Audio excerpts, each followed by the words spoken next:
اهلا بيكم معانا مره تانية في ميدليرن. معاكم الدكتور طارق عبد الحميد، ودلوقتي هنتكلم عن موضوع برضو مهم قوي، الموضوع المونوبليجيا، اللي هو حد يجيله باراليسيس في ليم، يا ابر ليم زي الصوره المرسومه، لكن انا بتكلم برضو هنا على اللور ليم. يعني المبدا العام ان هو ما هوش كومبليت ستروك هيميبليجيا بشكل الهيميبليجيا، يعني لا، وان ليم اونلي.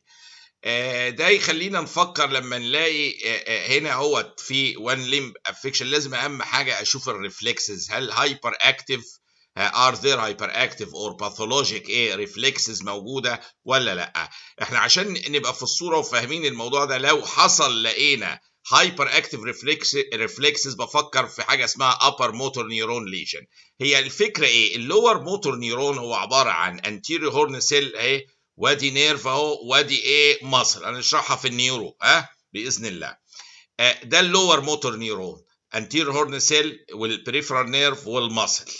الابر موتور نيورون ده بيراميدال سبلاي، جاي بيدي الفولانتري موتور اكتيفيتي، بيدي السبلاي للانتير هورن سيل. ايه اللي حاصل؟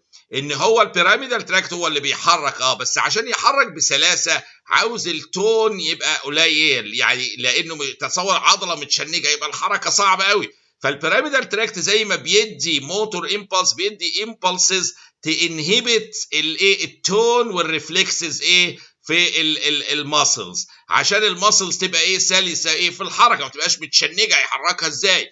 فانا عشان اعمل موتور اكتيفيتي محتاجه انهبت التون والريفلكسز. لو حصل بيراميدال تراكت ليجن، يعني اي حاجه قبل الانتيريور هورن سيل، تسمى ابر موتور نيرون ليجن. اي ليجن قبلها، يعني قبل الانتيريور هورن سيل فوقها في البيراميدال تراكت تسمى ابر موتور نيرون ليجن، سواء هنا بقى او فوق في البرين بيسمى ابر. المبدا ان هو قبل الانتيريور سيل، يبقى شلنا الانهبيتوري تون، يحصل هايبرتونيا وهايبر ريفلكسيا لما يتضرب البيراميدال تراكت. عشان كده وجود هايبر اكتيف ريفلكسز او باثولوجيكال ريفلكسز بتسجست بيراميدال تراكت ليجن، لان دي اهم فيتشر في الابر موتور نيرون ليجن، وجود الهايبر ريفلكسز والهايبرتونيا. فانا بعمل الاختبارات هنا اهوت واشوف الحاله. وجود upper motor neuron lesion ممكن يحصل في several neurological disorders زي spinal cord tumors. هي الفكره ادي مثلا السباينال كورد اهو مثلا كده اهوت وكده اهوت، نفترض كده البيراميدال تراكت نازل هنا اهوت اهو، بيسبلاي الانتيريور هورن سيل. لو في ضربه في السباينال كورد هنا يبقى بالنسبه للانتيريور هورن سيل دي upper motor neuron lesion حصل لها، خدوا بالكم. لكن بالنسبه للانتيريور هورن سيل اللي اتضربت على الليفل ده ضربت الانتيريور هورن سيل، بقت لور موتور نيرون ليجن في الليفل ده. لكن في الليفل اللي تحته انا ضارب قبل الانتيريور هورن سيل، مش الانتيريور هورن سيل، بقت ابر موتور نيرون ليجن هنا اهوت. فده يعمل لي هايبرتونيا هايبر ريفلكسيا. فسباينال كورد تيومرز، باراساجيتال تيومرز، انتوا عارفين البرين لما نيجي نشوف شكل كده اهوت، المنظر كده اهوت، نلاقي المنطقه دي اسمها الباراساجيتال اريا، وهي الحقيقه فيها اللور ليمز، الدماغ محطوطه هنا اهوت والرجلين هنا اهوت كده اهوت. فلما يبقى في باراساجيتال تيومر اهوت هيضرب منطقه الرجلين ويحصل مونوبليجيا، سبيسيفيكالي في منطقه الرجلين، لان هي اللي في المنطقه دي في البرين متمثله فيها. البودي محطوط بالوضع ده، فالباراساجيتال اريا ده هي بتتضرب، يجي اللور ليمز تبقى افكت. اميوتروفيك لاترال سكليروزس، انتيريور سيريبرال ارتري اوكلوجن، سباينال كورد انجري زي ما شرحنا، ترانسفيرس مايلايتس ومالتيبل سكليروزس، معلش الكلمه مش واضحه بس دي مالتيبل سكليروزس. كل دي تمشي مع بتعمل upper motor neuron lesion وتعمل لي مونوبليجيا ومعاها هايبرتونيا وهايبر ريفلكسيا. فالمبدا العام ان انا ونس لقيت التون عالي والريفلكسز عاليه في العضلات، افكر في upper motor neuron lesion مع المونوبليجيا. طيب لو لقينا الريفلكسز دي absent او diminished، يعني يعني بنسال نفسنا are there diminished or absent reflexes، ده يبقى حاجه في اللور موتور نيرون. ما هو الريفلكس عباره عن المصل مشدوده كده اهوت، لما انا شدها فجاه بتبعت امبلسز للانتيريور هورن سيل وترد بكونتراكشن فيحصل الريفلكس. لو انا ضارب الانتيريور هورن سيل دي اي حاجه في السكه دي، او النيرفز اللي نفسها او المصل نفسها، ممكن دي لور موتور نيرون تلاقي الريفلكس نفسه ايه يضعف ويقل. فوجود الابسنت او diminished reflexes ده بيسجست اللور موتور ايه نيورون ليجن. سببها ليجن يا اما في الانتيريور هورن سيل، peripheral nerves او سكليتال ماسلز زي ما احنا لسه شارحين. يبقى وجود الهايبرتونيا وهايبر ريفلكسيا ابر موتور نيورون ليجن، وجود هايبوتونيا وهايبوريفلكسيا لور موتور نيورون ليجن. زي مين اللور موتور نيورون ليجن؟ حاجه قلنا في يا اما في الانتيريور سيليا النيرفيال ماسل، يعني مثلا هرنياتد ديسك ممكن ايه يضرب لنا الايه الحته دي. كودا اكواينا تيومر برضو ايه ممكن يضرب في النيرف روتس اللي طالعه في الحته دي. بروجريسيف ماسكولار ديستروفي حاجه في الماسلز، ليجن في الماسل. بريكيال بليكسس نيوروباثي في الروتس بتاع البريكيال بليكسس مأثره طبعا طالما روتس ونيرفز يبقى لور موتور نيورون. ساياتيك نيوراي حاجه في الساياتيك نيرف نفسه، او بريفيرال ايه نيوروباثي اهوت. كل دي اسباب ايه متعدده، واللور موتور نيورون ايه واحده هنا. يعني سواء ضربنا في الانتيريور هورن سيل بهرنياتيك ديسك، او في الروتس بتاع النيرفز بريكيال بليكسس نيوروباثي، ولا كودا اكواينا ليجن، ولا السياتيك نيرف مضروب، او البريفيرال نيوروباثي هنا هو ممكن تعمل موتور نيورون ليجن، او في السكليتال ماسل بروجريسيف ماسكولار ديستروفي. كل دي ايه تعمل سم باراليسيس ومعاها لور موتور نيورون ليجن او هايبوتونيا ايه وهايبوريفلكسيا زي ايه ما وصفنا. في ايه كمان برضو يوضع في اعتبارنا في حاله مونوبليجيا؟ بيضع في اعتبارنا هل دي اكيوت كونديشن ولا جراديوال حصلت. لان لو اكيوت كونديشن مع باراليسيس في الليمب لازم افكر في فاسكولار ليجن. زي ايه بقى؟ anterior cerebral artery occlusion، spinal وده ممكن برضو لو تشوفوا النيورولوجي هيأثر في مناطق معينه ويعمل مونوبليجيا بالذات، لانه سمول ومش واخد كل هاف بودي زي حاجات تانية زي فاسكولار ليجنز هنشرحها في النيورولوجي. سباينال كورد انجري برضو عنيفه، او انفلاميشن مفاجئ، ترانسفيرس مايلايتس بيبقى احتمال اميون رياكشن من ادويه او غيره، او انفكشن ممكن تعمل ترانسفيرس مايلايتس في السباينال كورد، ودي بتبقى ايه acute onset ايه of monoplegia. multiple sclerosis يبقى acute ويجي وبعدين ايه ممكن يتحسن ويرجع له تاني ايه attacks تانية اللي هي remissions و exacerbations بتاعة المالتيبل سكليروز. يبقى لا ينسى في حالة المونوبليجيا اسأله على الأونست بتاعها. لو أكيوت قلنا فكر في vascular origin زي anterior cerebral artery occlusion إلى آخره، أو حاجة في السباينال كورد زي transverse myelitis، أو multiple sclerosis اللي بيجي acute وريميشنز دهيت. لكن لو gradual onset of monoplegia لازم افكر بقى في space occupying lesion في المنطقه، يعني spinal cord tumor، parasagittal tumor، وشرحنا ايه موضوع الباراساجيتال دي تيومر برضه هناك يبقى progressive degenerative conditions كلها زي الاميوتروفيك lateral sclerosis. كل دي يعني سواء space occupying lesion في السباينال كورد او البرين، او degenerative condition amyotrophic lateral sclerosis تعمل لنا gradual forms of monoplegia.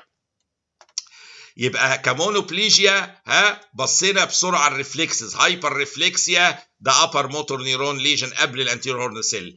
هايبوريفلكسيا حاجه في الانتيريور هورن سيل او النيرف او المسلز. لا ده شفنا الاونست اكيوت افكر في فاسكولار ليجن حصلت، دي اشهر حاجه، ممكن ترانسفيرس مايلايتس، مالتيبل سكليروزس. ولو جراديوال افكر في سبيس اوكيوباينج ليجن في سواء كان تيومر او في ديجنراتيف كونديشن برضو ممكن تبقى ايه جراديوال مونوبليجيا. السؤال اللي بيتلو بعد كده ولا ما فيش حاله مونوبليجيا او باراليسيس تعدي علينا من غير ما نسال السؤال ده، هل في اكزاسربيشنز او ريميشنز؟ يعني الحاله دي جات لك قبل كده او نتابع يعني هتيجي بعد كده، يعني بتيجي وتروح. دي حته في غايه الخطوره وجود اكزاسربيشنز وريميشنز، لانها بتسجست كونديشنز معينه ليها ابروتش خاص زي المالتيبل سكليروسس اشهر حاجه. ترانزيانت اسكيميك اتاك يعني مش كومبليت باراليسيس، حصل شويه اسكيميا عملت له مونوبليجيا وتحسن، ياما بتحصل دي. فدي برضو ايه محتاجه ابروتش خاص، لانها وورنينج ساين ان المره الجايه ممكن تتقفل خالص ويحصل انفاركشن في البرين وتبقى بيرمننت. فوجود اكزاسربيشنز وريميشنز ده ما يعديش ميجرين. الميجرين جزء منه سيفير فازو سبازم في الاول، وبعد كده فازو دايلاتيشن جامد يشد على الارتريولز على الريسبتورز في الوول، يعمل هيدك جامد قوي. فمرحله الفازو كونستريكشن الجامده قوي قوي الانيشيال في الميجرين دي اللي بيبقى معاها اورا وحاجات، ممكن يحصل اجزاء في البرين ممكن تتشل شويه او تبقى ديسفانكشنال، ويحصل مونوبليجيا باراليتيك ميجرين يسموه. ونفتكروا هي قصه ميجرين. يعني انا عاوزكم تتخيلوا ان حاله مونوبليجيا، واحد بيجي له شلل في لم وممكن تبقى مالتيبل سكليروزس، ده محتاجه علاجات متنوعه بتتاخد لها دلوقتي، ترانزيانت اسكيميك اتاكس، ودي وورنينج ساين لستروك في المرحله الجايه، فلازم ناخد بالنا منها، وبيتاخد بقى الانتي بليتلت دراجز الى اخره، ساعات تدخلات نيوروسيرجري. الميجرين اتاكس العنيفه قوي الفازوسباز ممكن يعمل مونوبليجيا كمان. فيوم ما يبقى ريكارنت اتاكس بتيجي دي ما تعديهاش بقى كده، يعني لازم نسال هل في اكزاسربيشنز ولا ريميشنز، لان دي بتمشي مع مالتيبل سكليروزس، بتمشي مع ترانزيانت اسكيميك اتاكس، وبتمشي مع مين كمان الميجرين. يبقى انا هنا لما بسرعه كده بيجي لي حاله مونوبليجيا اختبرها، لازم اشوف الريفلكسز عشان اعرف انا ماشي في سكه ابر موتور نيرون ليجن لو في هايبر ريفلكسيا، ولا لور موتور نيرون ليجن لو في هايبو ريفلكسيا، او لو في ببص انا الكونديشن دي اكيوت ولا جراديوال. اكيوت بفكر في فاسكولار غالبا كونديشن زي anterior cerebral artery occlusion الى اخره، او اكيوت اتاك مع ترانسفيرس مايلايتس تروما مالتيبل سكليروزس تكون اول اتاك واكيوت. ونسال بقى ما ننساش على برضو انها تكون جراديوال عشان سبيس اوكيوباينج ليجنز، وما ننساش قلنا نسال على هل في اكزاسربيشنز وريميشنز عشان احتمالات الديسيمينيت او مالتيبل سكليروزس ترانزيانت اسكيميك اتاكس، والميجرين نفسه الاتاكس بتاعته الباراليتيك ميجرين يعمل مونوبليجيا وتدخل في الديفرنشال. فايا كان السبب بتاع المونوبليجيا، سواء كان الموضوع في ليجن فوق في الباراساجيتال اريا، او فاسكولار ليجن في البرين، او ديجنراتيف كونديشن، او مالتيبل سكليروزس اتاكس تروح وتيجي، ترانزيانت اسكيميك اتاكس برضه تروح وتيجي، ميجرين برضه يروح ويجي.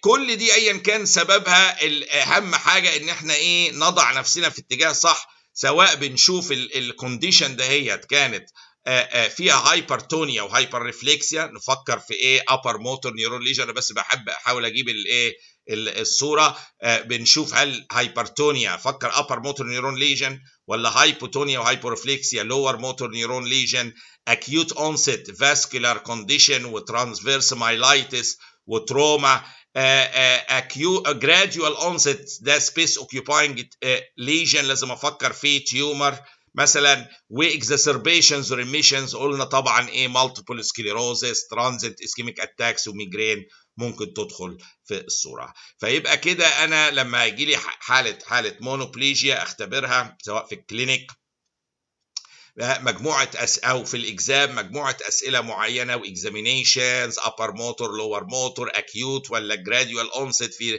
ريميشنز اكزاسربيشنز ولا لا، حاجات اساسيه كده بس عشان توجهنا في الاتجاه الصحيح. لان زي ما شفنا وجود مثلا ريميشنز اكزاسربيشنز دي حاجه خطيره جدا، لو لحقت العيان صح ممكن تحسن الكونديشن جدا. لكن لو هي ستروك خلاص قفل الفيسل وانفاركشن في البرين، تتكلم على ريهابيليتيشن بفيزيوثيرابي، مفيش مجال يعني التحسن الجامد اللي ممكن الاقيه مع الكونديشنز الثانيه اللي فيها ريميشنز واكزاسربيشنز.